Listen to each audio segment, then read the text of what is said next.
নবী সাল্লাল্লাহু আলাইহি ওয়াসাল্লাম বলেছেন, যারা এই উম্মতের মধ্যে মাদককে হালাল করে নিবে, বাদ্যযন্ত্রকে হালাল করে নিবে, এবং যারা নর্তকী নাচাবে এবং মিউজিক্যাল ইনস্ট্রুমেন্টের সাথে এদের গভীর সম্পর্ক থাকবে, একদিন সকালে আল্লাহ পাক এদেরকে বানর আর শুয়োর বানিয়ে দিবেন।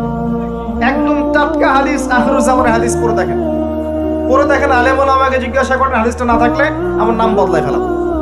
কিছু কিছু গানের অ্যাটলিস্ট কিছু মান আছে, মানে শুনলে মনে হয় ঠিক আছে গান হচ্ছে, যদি ওটা হারাম।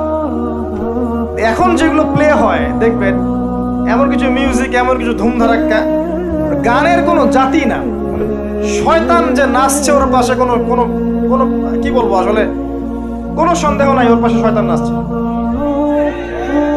এমন এমন সাউন্ড, আর যদি যা বলেন ভাই সাউন্ডটা একটু কমায় দেন, পাশে আলেম আছে বা মসজিদ আছে বা নামাজ হচ্ছে, আরো জোরে দিবে সাউন্ড।